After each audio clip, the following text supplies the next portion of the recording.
Tá bem. Mas se você quiser botar o fone durante também, tranquilo, o que você achar melhor. Bom, vamos lá. Último dia de gravação. Preciso ajeitar teu microfone. Tá. Colocar os fones. Pronto. Obrigada. Vamos lá. Eu sou a Raquel Cirotti. A essa altura eu acho que você já ouviu bastante a minha voz. E eu tô aqui com a Gabriela Montoni. Oi, Gabi. Oi, Raquel. Oi, gente. Ao longo dos episódios a gente usou bastante esses microfones, né? A gente falou sobre ciência, arte, direito, arquitetura, governo, vários aspectos do colonialismo, sobre como essas normatividades que definiram um certo modo de pensar e de ver o mundo, como elas estão aí até hoje. Sim. E deu pra perceber que esse não foi um processo linear e muito menos de mão única. Teve violência, teve imposição, teve repressão, mas também teve resistência, estratégia, negociação, criação. Enfim, a história da colonização na África é complexa e ela é cheia de idas e vindas. É muita coisa para essas poucas horas que a gente atravessou aqui nos episódios, né, Gabi? Sim, e você lembra que lá no começo a gente fez uma pergunta que foi até o título do episódio 1, né? O que é colonialismo? Ainda bem que a gente avisou que a resposta não era simples. Pois é, porque essa história não é uma história. São muitas, né? São muitas, e a gente contou só algumas aqui. E ainda vai contar mais algumas hoje nesse episódio. São exemplos com base nas nossas pesquisas, nos nossos conhecimentos, no que a gente acha importante compartilhar, né? Sim. E são histórias que aconteceram há dezenas, algumas delas há centenas de anos atrás. E alguns lugares que você que tá aí ouvindo talvez nem conheça. Mas o que a gente queria reforçar nesse último episódio é que a maneira como a gente escolhe entender e falar sobre o passado também é um jeito de falar sobre o presente e o futuro. E por isso que o tempo todo a gente faz essa ligação com o que tá acontecendo agora. Vira e mexe o episódio puxa um fio pra ligar o que aconteceu no continente africano com o que aconteceu no Brasil, né? E o que continua acontecendo. Eu acho que hoje a gente vai falar bastante de presente e futuro, né? Isso mesmo. Hoje o nosso assunto é memória e o que a gente faz e vai fazer com ela. Essa é uma parte crucial do colonialismo, porque a memória define quem a gente é. Sim. Dá pra editar o passado? Não apagar, não esquecer, não desviver, mas curar os danos físicos, materiais e emocionais gerados pela colonização? Dá pra fazer os colonizadores pagarem por todos os crimes e violações de direitos humanos que eles cometeram? Dá pra cobrar a dívida do trabalho não pago? E se dá, como que a gente faz isso? Mas é claro que o que foi feito é irreversível e o que foi perdido é irrecuperável, né? Sim. É tão grande a injustiça econômica, estrutural gerada pelo colonialismo que parece impossível uma reparação justa pra compensar essas perdas que estão aí até hoje. Gabi, o nosso último episódio é sobre isso, é sobre reparação.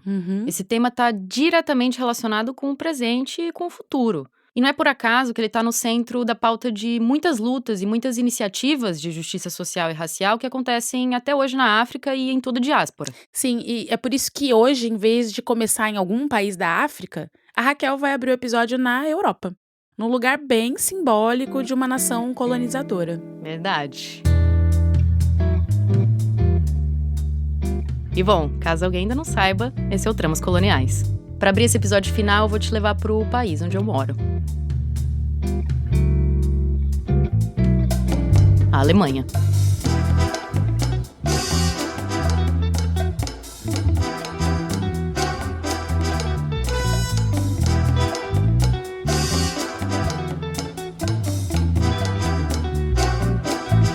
Episódio 7. É possível lembrar de outro jeito?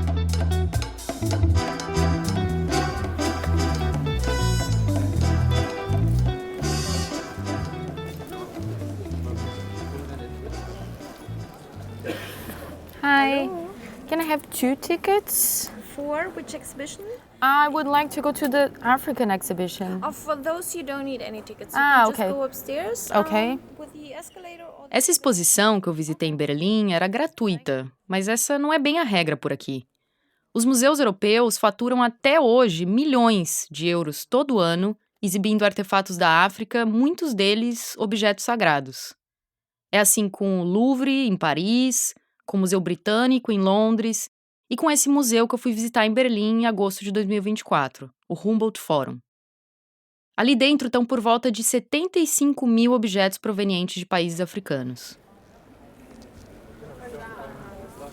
Tô caminhando pelo hall de entrada do Humboldt Forum, que é um dos maiores e mais novos museus de Berlim. Ele foi inaugurado em 2021, começou a ser construído em 2013. E ele foi pensado como um museu de culturas do mundo, um museu universal, um desses museus que tem um piso para as Américas, um piso para a Ásia, um piso para a África. E onde são exibidos muitos artefatos que foram ou roubados, ou pilhados, ou cuja proveniência ainda está sendo debatida, ainda está sendo discutida. É um megalomaníaco centro cultural com um gigantesco museu etnológico bem no centro da capital alemã. O edifício é uma reconstrução do Palácio de Berlim, que foi a residência principal da dinastia dos Hohenzollern, a qual pertenceu o último imperador da Alemanha, o Guilherme II, que abdicou em 1918. O palácio foi praticamente destruído pelos bombardeios na Segunda Guerra Mundial e deu lugar a um prédio moderno nos anos 70, que foi a sede do Parlamento da Alemanha Oriental. Esse prédio moderno foi demolido e, em 2013, começou a reconstrução do Palácio de Berlim original, que hoje abriga o Humboldt Forum. Então foi investido muito dinheiro em recuperar essa história imperial, essa história colonial, e é muito curioso e muito irônico, né, que justamente em um período, em uma década em que a gente está discutindo tanto questões de restituição e de reparação, um edifício como esse tenha sido propositalmente reconstruído para recuperar essa memória colonial e imperial, e dentro dele todos esses itens, né, que de uma certa forma são relacionados a esses momentos históricos. E o Humboldt Forum também tem uma tradição de ser muito crítico, né, em relação a essa memória também. Por exemplo, aqui na entrada, no hall de entrada, tem uma exibição sobre o antigo parlamento da República Democrática Alemã, falando sobre a demolição do prédio anterior, sobre a construção desse prédio. Mas ainda assim essas questões permanecem, né? É claro que eu estava ali para ver a exibição sobre a África, que ocupa metade do segundo andar. Ali ficam os bronzes de Benin. É sobre esses bronzes que eu quero conversar com você. Mas daqui a pouco eu te levo para dentro do museu, porque antes a gente precisa entender melhor esse debate sobre restituição e reparação.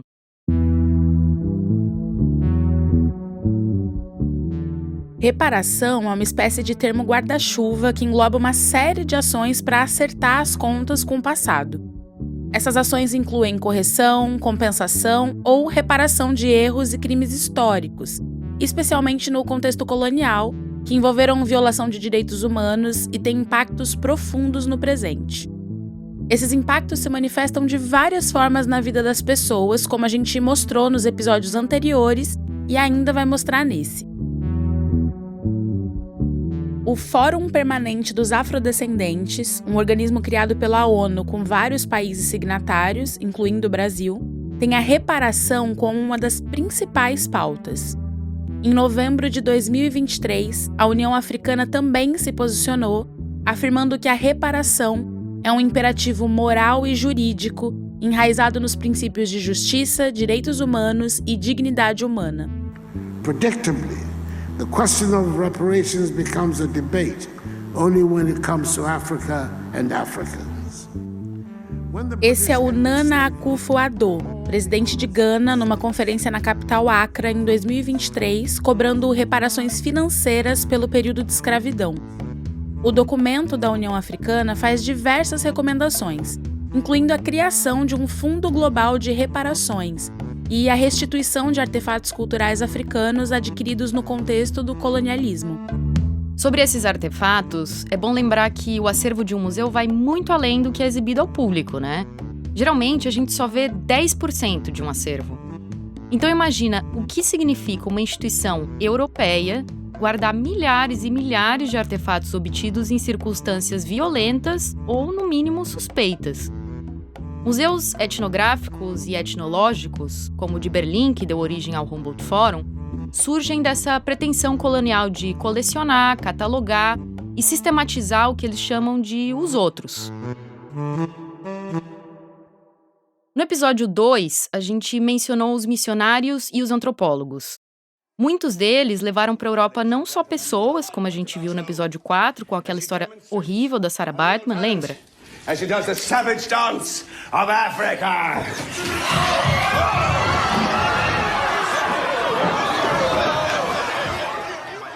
Mas também animais, plantas, objetos, qualquer elemento que pudesse demonstrar o exotismo e a riqueza daqueles países até então desconhecidos. Muitos desses museus foram fundados no período colonial e estão aí até hoje. O Museu do Homem em Paris, por exemplo, que fica bem pertinho da Torre Eiffel, surgiu em 1937, quando o Império Francês ainda tinha várias colônias na África. Apprêtez-vous à découvrir les origines de l'homme. Mais je suis quoi au fait? Un primate? Un mammifère? Un vertébré? Le haut du crâne se relâche. Australopithèque? Vous Néandertal? faites le vide. As coleções do Museu do Homem foram herdadas do Museu Etnográfico de Trocadero, fundado em Paris em 1878. Esse museu, assim como muitos outros que foram criados na Europa nessa mesma época, tentava dar um verniz científico para a evolução humana sob a ótica europeia. Porque é claro que no topo dessa evolução sempre estavam os europeus, enquanto que os povos das colônias eram pintados como primitivos. Um dos fundadores do Museu Etnográfico de Trocadero é um antropólogo francês chamado Ernest Ramy.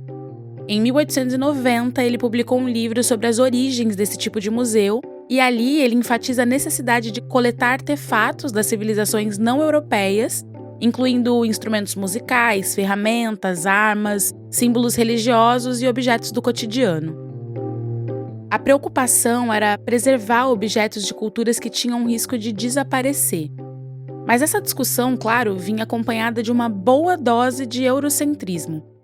As culturas não europeias precisavam ser tuteladas ou protegidas, porque elas estavam numa posição de inferioridade em relação aos colonizadores. Assim, nasce a ideia de que o museu etnográfico é uma espécie de repositório do patrimônio humano. Era tipo pegar a história do mundo e armazenar num galpão gigantesco na Europa. É claro que esse paradigma também foi questionado e combatido ao longo do tempo.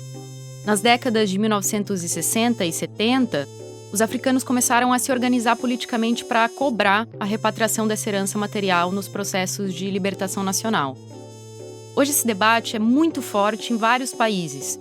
E daqui a pouco eu vou te mostrar isso na prática, dentro do Humboldt Forum. Mas antes eu quero trazer aqui para o episódio uma das vozes mais importantes nessa crítica às histórias coloniais narradas em museus e arquivos. A historiadora, cientista da computação e ativista queniana Chao Taiwana Maina. Thank you very much. It's really a pleasure to be featured in this amazing and important series. My name is Chao Taiwana Maina. I am a historian working and primarily based in Nairobi, Kenya. I consider myself a historian by passion or by birth and a computer scientist by profession.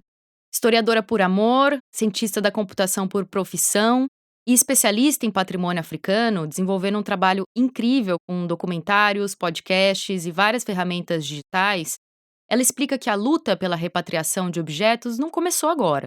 Começou assim que eles foram levados dos territórios africanos. We do have evidence that from the moment that things were looted and taken, they were demanded, you know. And so we are looking at a long history of restitution being something that Africans have talked about. Mas para as instituições europeias, esse questionamento é bem mais recente. Ela admite que a gente vive hoje num momento positivo, com as instituições mais abertas à questão da restituição, mas com quase um século de atraso. But honestly, it has taken far too long. And by this context, I mean, we're looking at almost 100 years, right? So in the frame of how long it has taken, I think for me as an African and someone who is coming to this subject in, 21st century, it's very hard to also make peace with why it has taken so long. É difícil para uma mulher africana ficar em paz com essa demora tão grande. E a Chao cita uma frase do famoso escritor e ensaísta americano James Baldwin, um homem negro que foi um importante ativista pelos direitos civis. And I'm paraphrasing it here, but he asks, how much time do you need? You need my grandmother's time, you need my time, you need my child's time, you know? De quanto tempo você precisa? O tempo da minha avó? O meu tempo? O tempo da minha filha?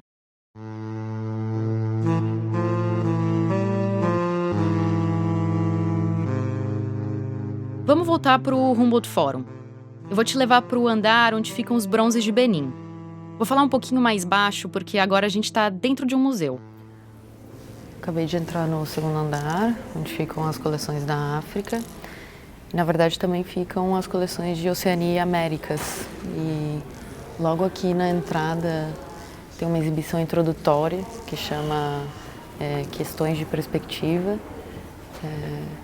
que traz toda essa crítica que o museu vai fazer em relação à sua própria colonialidade, o que ele vai tentar fazer em relação à sua própria colonialidade. Tem um letreiro enorme na entrada dizendo: eu tenho uma maneira de ver o mundo branca e eu tenho uma moldura de referência branca.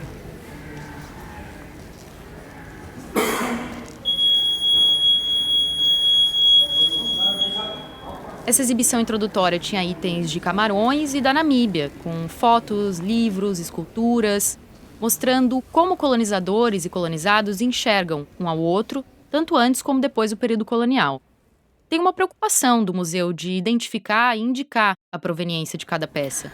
Mas, por mais que tenha essas indicações de proveniência, essa e todas as outras exibições, elas são muito cheias de textos que são bem difíceis de entender. Por exemplo, nesses objetos assim que tem mais destaque na exibição, tipo o trono do Njoya, tem algumas informações mais específicas sobre a proveniência, mas se você passeia pela exibição e vai ver os outros objetos, tem nomes e datas só de compra, venda, depois números de referência de registro dessas peças no museu. Não dá para entender muito bem o movimento desses objetos e não dá para entender muito bem em que circunstâncias eles foram comprados, quem eram essas pessoas que compraram, só tem o nome da pessoa. É uma coisa meio para inglês ver, sabe?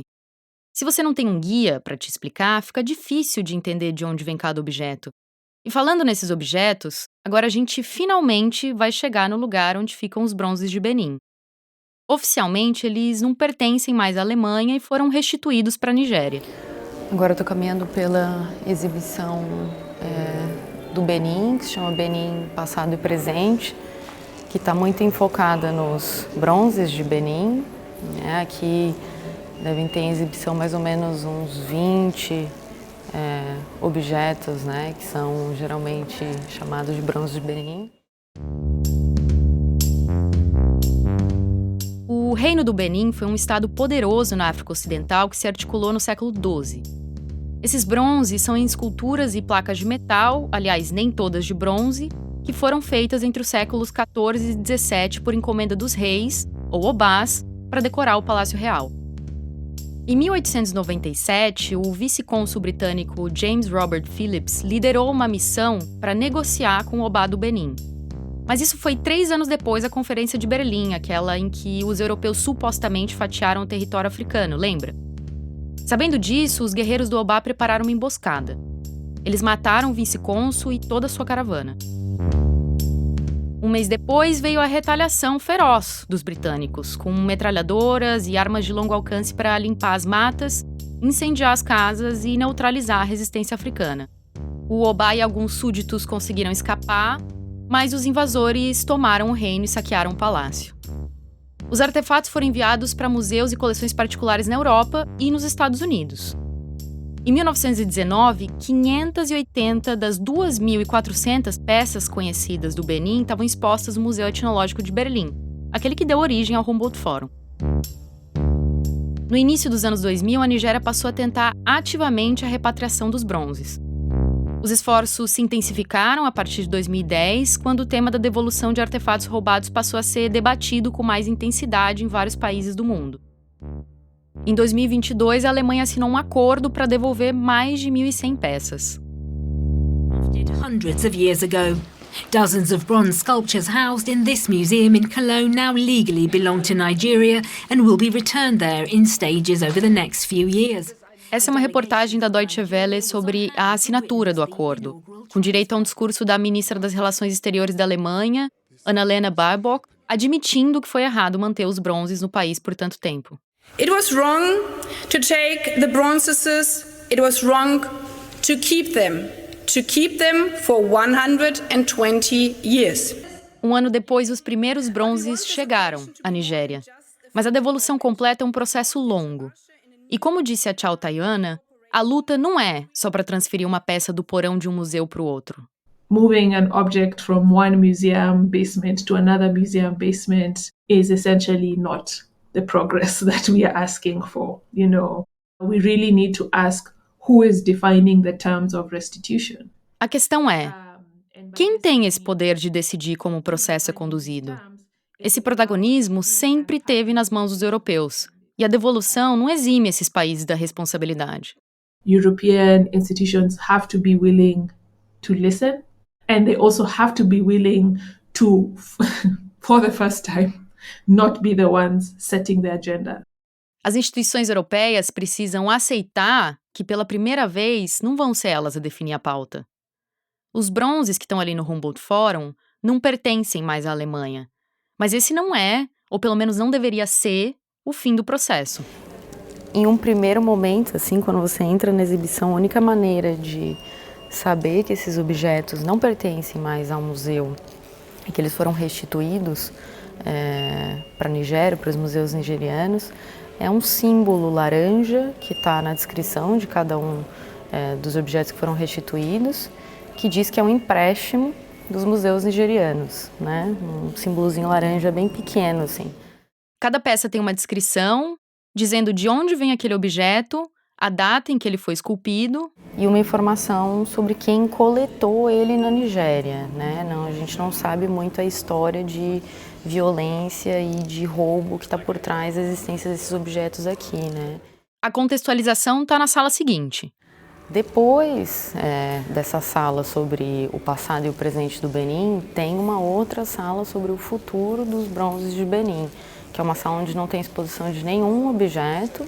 É uma sala bem ampla, assim, com bancos e com várias televisões, onde a gente pode sentar e ouvir entrevistas de várias pessoas que estiveram envolvidas nesse processo de negociação da restituição dos bronzes de Benin, professores, professoras nigerianas, diretores de museu, também o diretor do Museu Etnológico aqui de Berlim, que trabalha no Humboldt Forum.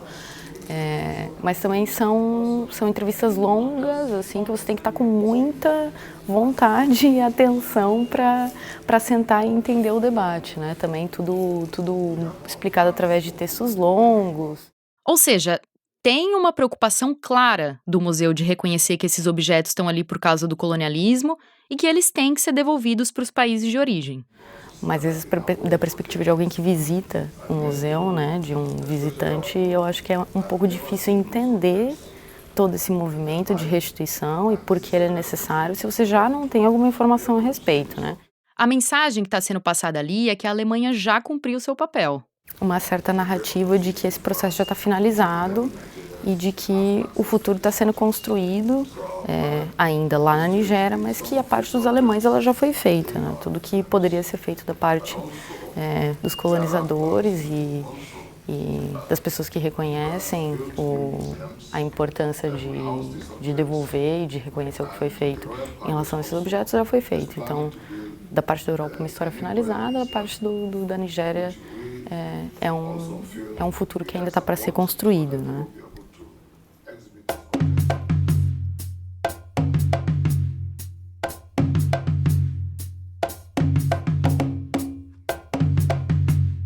Quando a gente traz esse debate para o Brasil, dá para citar 2 exemplos recentes. Primeiro, a coleção Nosso Sagrado, do Museu da República.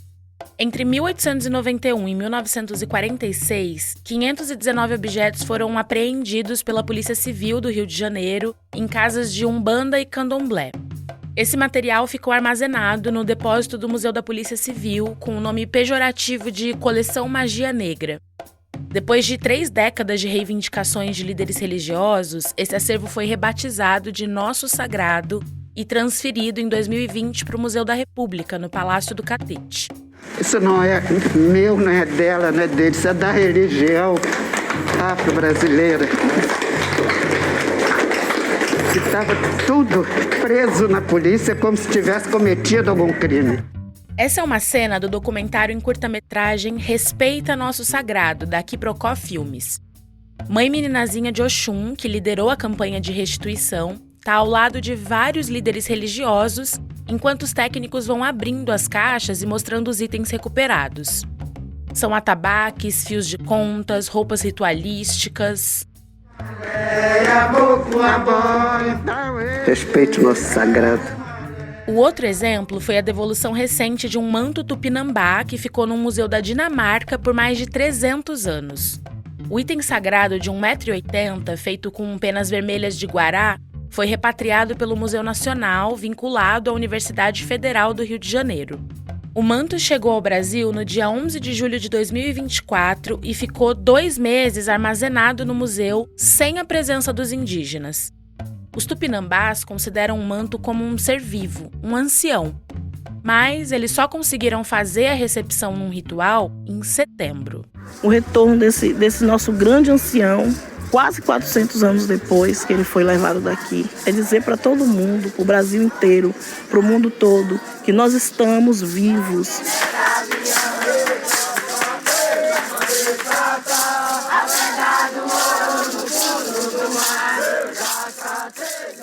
Essa é a advogada Potira Tupinambá, num vídeo produzido pelo Ministério da Educação.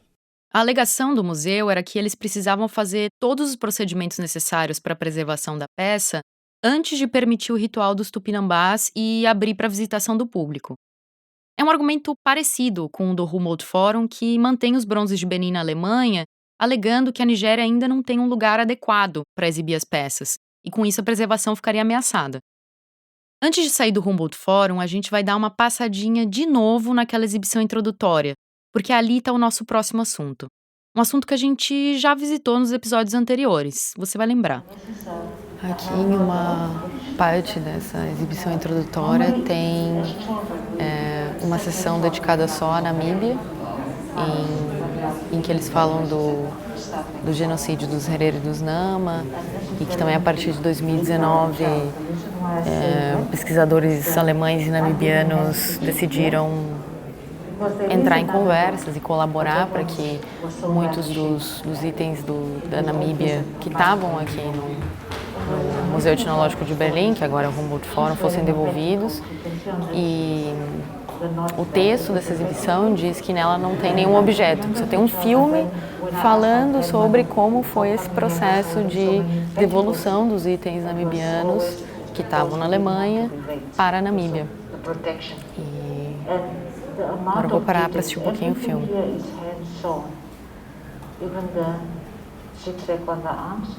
She has arms, she has a face, and when I found her, her face was down, so nobody didn't even recognize that she has a face, she has a hairline.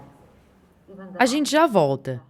Mas antes, se você gosta de boas histórias e boas conversas, ouve esse recado. Oi, eu sou a Branca Viana. Talvez você já me conheça do Rádio Novela Apresenta ou do Praia dos Ossos. Se você é ainda mais antigo nesse mundo dos podcasts, talvez tenha ouvido o Maria Vai com as Outras.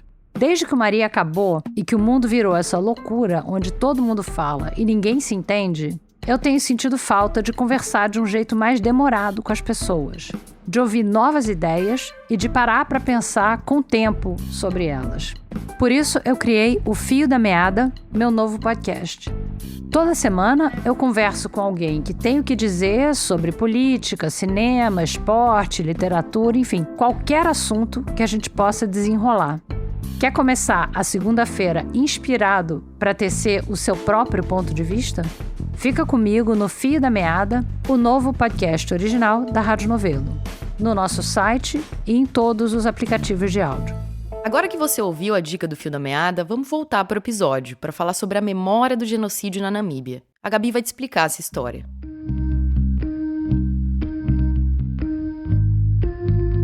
Até o fim do século XIX, 2 povos ocupavam a Namíbia e dominavam a política local. No norte e no centro do território viviam os herero, que se movimentavam com seus rebanhos em busca de pastagens frescas e água. No sul e no sudoeste ficavam os nama, ou namakwa, que também eram pastoris, mas se envolviam com o comércio e a agricultura de subsistência. Ao longo do século XIX, esses dois povos entraram em conflito algumas vezes, mas sempre respeitando a autoridade um do outro. Essa terra seca é conhecida por dois nomes apenas, Hereroland e Namaland. Hereroland pertence à nação Herero e há um reino autônomo. Namaland pertence a todas as nações vermelhas, e estas também são reinos autônomos, assim como se diz dos países do homem branco, a Alemanha e a Inglaterra.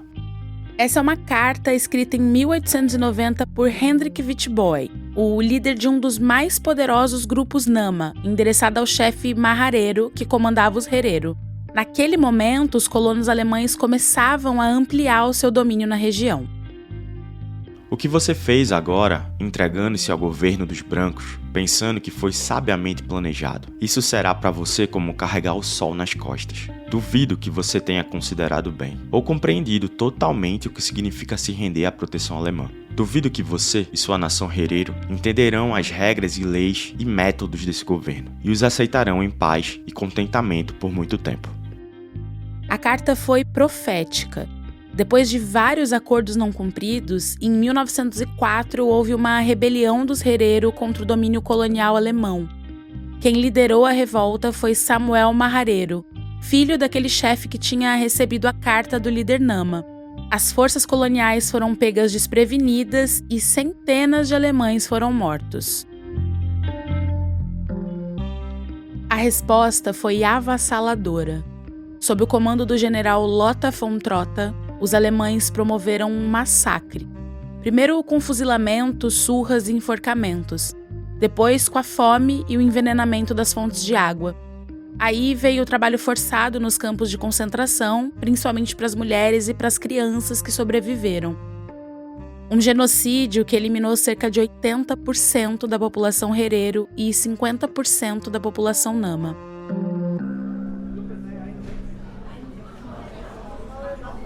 Como você talvez lembre, em fevereiro de 2024 eu peguei um voo para Windhoek, a capital da Namíbia.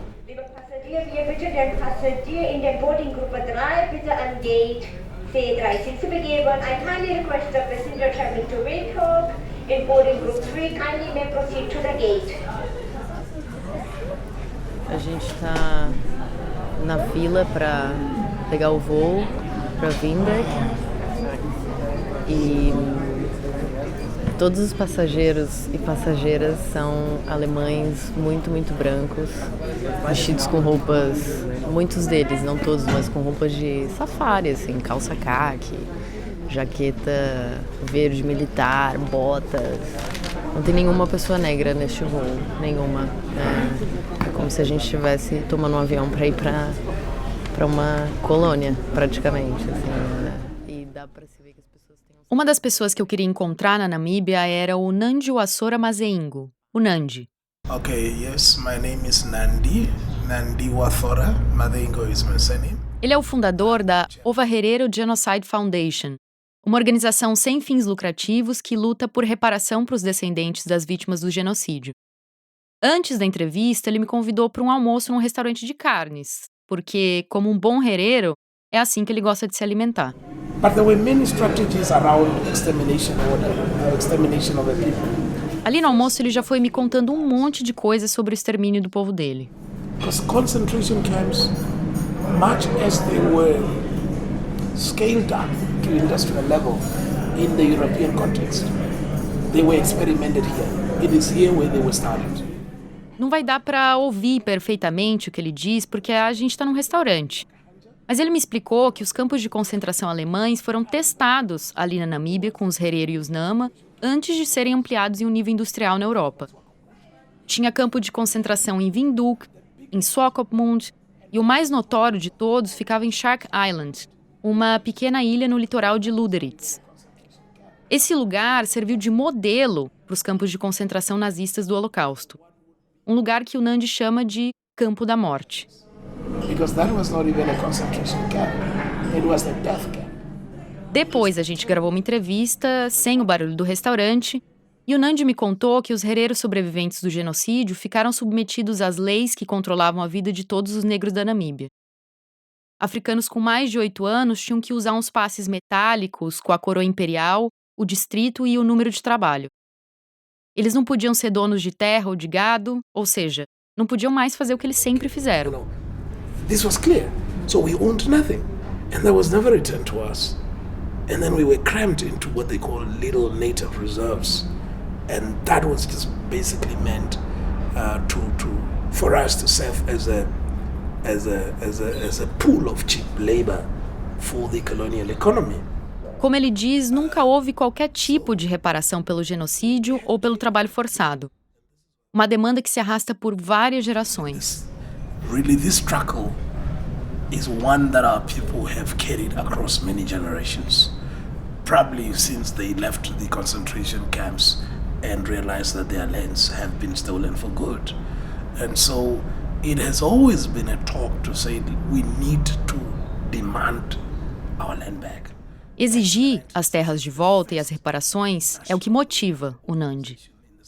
A fundação dirigida por ele é uma espécie de braço da chefia tradicional dos herero, que recentemente adotou uma nova constituição, tendo como pontos principais a justiça restaurativa e a memória do genocídio. So, the Herero Traditional Authority also recently adopted a new constitution. Essa insistência vem de mais de um século. Em 1915, no começo da Primeira Guerra Mundial, as Forças Armadas da África do Sul, sob comando britânico, invadiram a Namíbia e derrotaram o tão aclamado exército alemão. As autoridades coloniais começaram a reunir informações para justificar que o Império Britânico tomasse as colônias da Alemanha. Isso não foi tão difícil, porque a população herero colaborou com depoimentos e o governo alemão tinha documentado todo o processo de domínio, incluindo a violência brutal e os campos de concentração. Esse material resultou em um dos documentos mais chocantes da história colonial, publicado em Londres em 1918, o relatório sobre os nativos da África do Sudoeste e o seu tratamento pela Alemanha, ou como ficou conhecido, o Livro Azul. Nas décadas seguintes, houve uma série de idas e vindas políticas e o livro chegou a ser banido por pressão dos colonos alemães que permaneceram ali. Depois da Segunda Guerra, em 1946, a Namíbia se tornou uma colônia da África do Sul e permaneceu sob o regime do apartheid até a independência em 1990. Durante esse período, a campanha por reparação teve reviravoltas.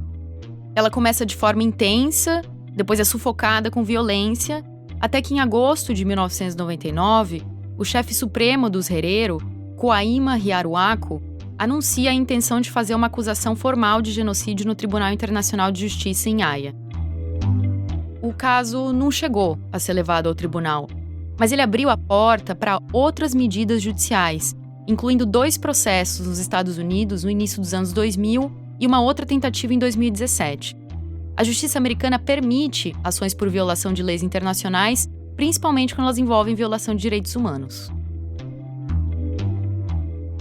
A Alemanha alegou que o tribunal americano não tinha jurisdição para cuidar do caso, e no fim das contas as ações foram rejeitadas. Mesmo assim, a repercussão foi muito importante para gerar consciência e para abrir diálogos políticos com os alemães. We find those lawsuits to have been very important and to have been huge victories for us. O Nandi lembra que no início a Alemanha não admitia sequer conversar, muito menos discutir o assunto judicialmente. O movimento não só conseguiu o diálogo, como levou os alemães para o tribunal.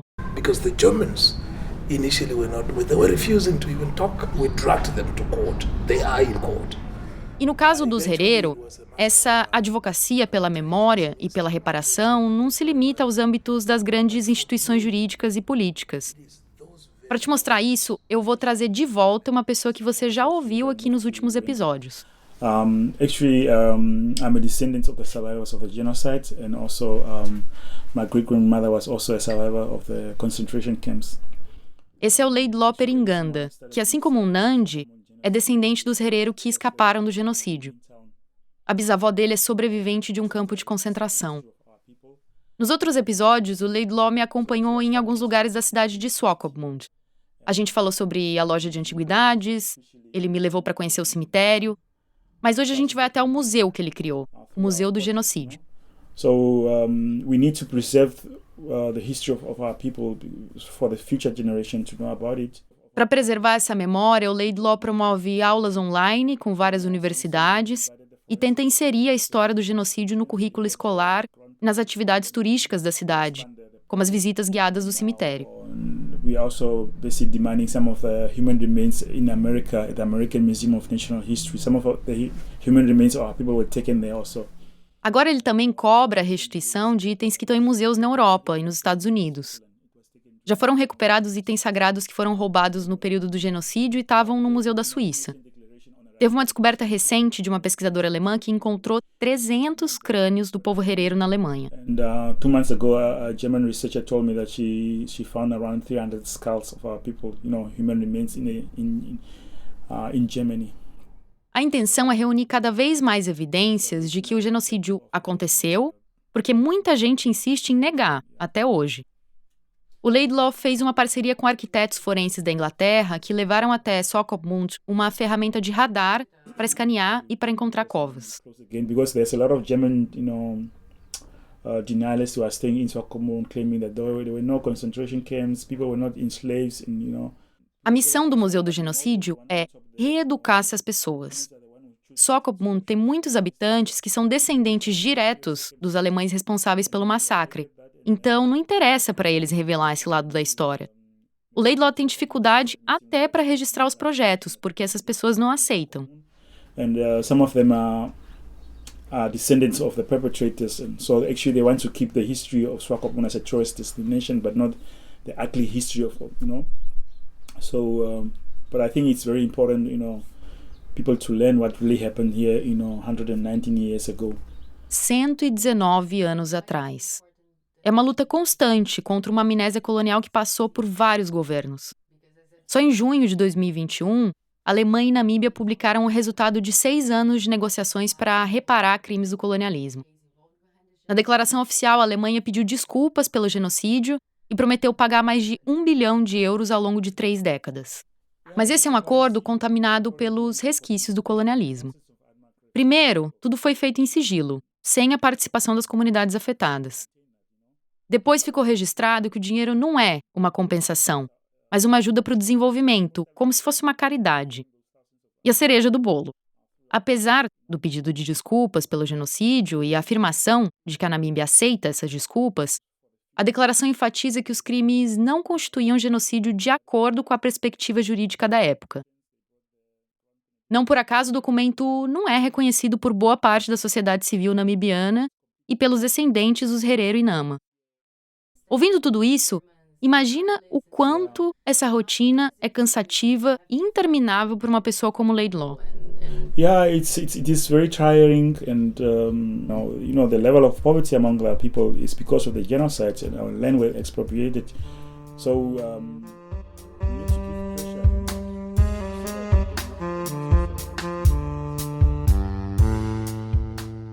Os efeitos do genocídio, como os índices de pobreza entre a população negra da Namíbia, estão aí até hoje.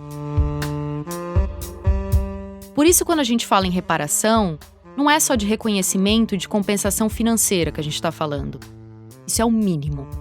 Reparar também significa garantir que essas atrocidades jamais sejam repetidas. Significa oferecer reabilitação física e psicológica para os descendentes das vítimas. Significa uma revisão radical na maneira como os países colonizadores produzem memória. É o que você tem ouvido desde o início aqui no podcast. É fundamental questionar o tempo todo como a gente pesquisa e como a gente escreve história. Mais que isso, quem pesquisa e quem escreve a história.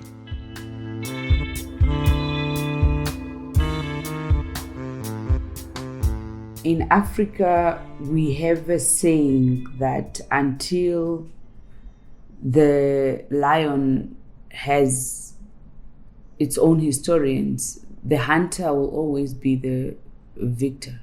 O ditado africano diz: enquanto o leão não tiver os seus próprios historiadores, o caçador sempre vai ser vitorioso.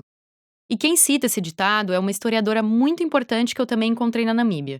Thank you for coming. My name is Martha Akawa. I am a historian.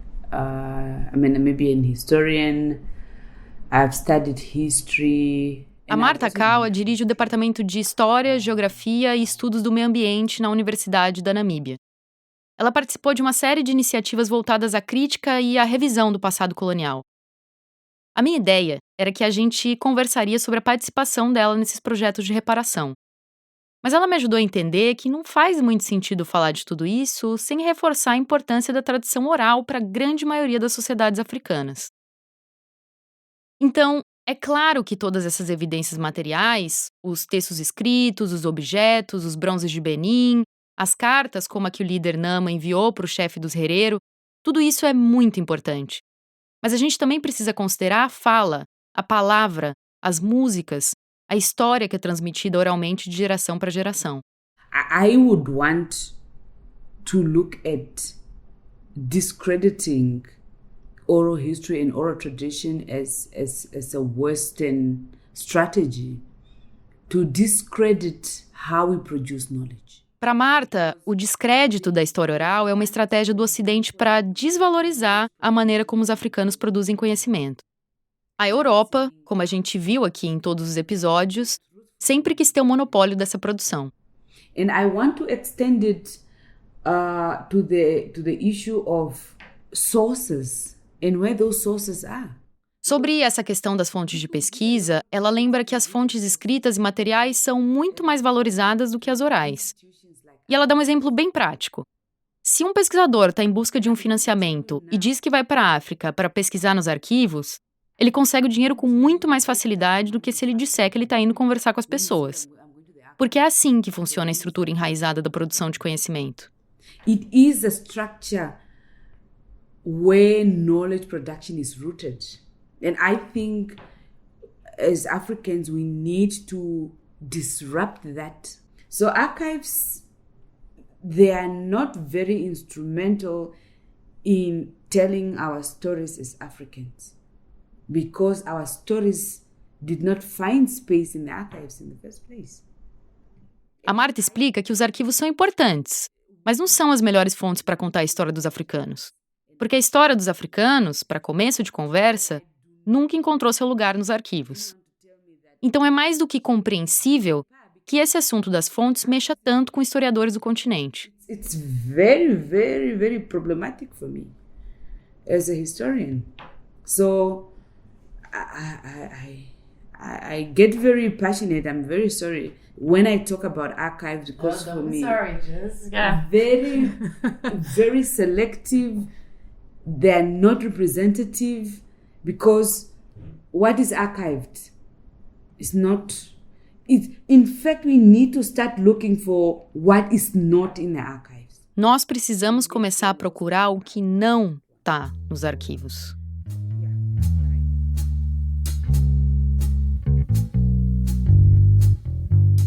Com essa lição na cabeça, eu fiquei refletindo quando eu estava em Berlim, saindo do Humboldt Forum, depois de ver aquela infinidade de objetos, mas sabendo que tem muito mais história por trás daqueles registros. Bom, tô saindo agora das exibições permanentes. Acho que foram quase 2 horas caminhando aí por todas elas.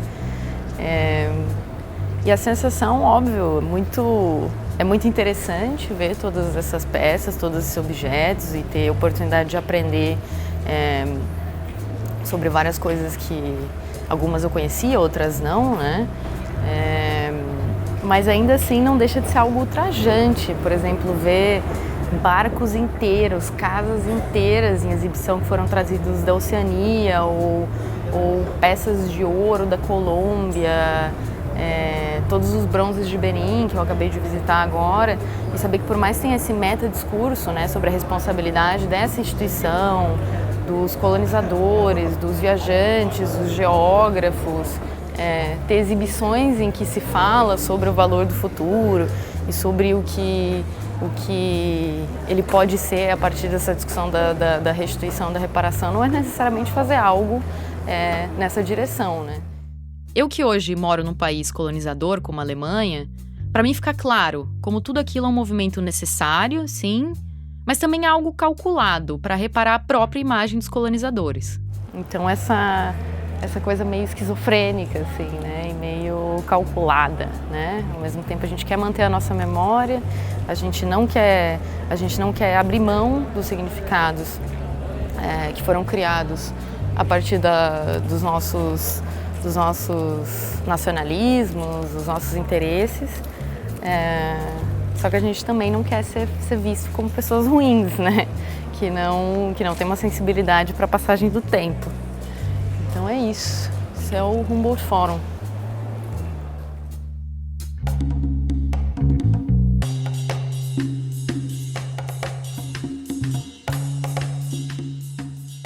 É muito simbólico que a gente termine essa nossa jornada falando sobre o valor da oralidade, que é algo tão central na história africana, mas também é central para isso aqui que a gente está fazendo. Um podcast, um conteúdo de áudio. Quando esse projeto foi pensado, eu e a Fernanda Tomás, que idealizou o podcast comigo, a gente não queria só falar sobre a história do colonialismo de uma maneira mais compreensível e democrática.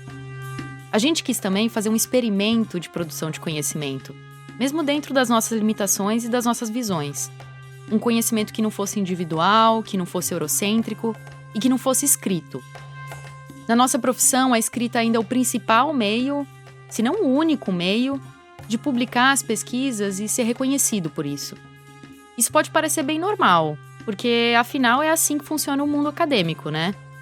Mas se a gente conseguiu te trazer até aqui, você deve ter percebido que essa ideia de dividir a vida dos outros em fatias, em dicotomias, de fazer com que todo mundo siga o mesmo padrão no jeito e na forma de produzir conhecimento, isso também é uma ideia que tem a ver com o colonialismo. O que a gente tentou fazer aqui foi um convite a uma história produzida de um jeito mais diverso, com diversos atores, em diversos meios, em diversos lugares, e sempre mirando um futuro menos dicotômico, menos fatiado, menos colonial.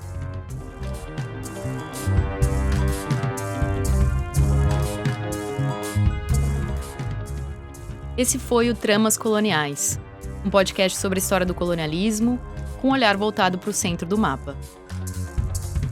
A África. Obrigada, Gabi, por ter me acompanhado na condução dos episódios. Obrigada, Raquel. Foi uma experiência incrível. E obrigada a você, que escutou e refletiu junto com a gente. Até a próxima.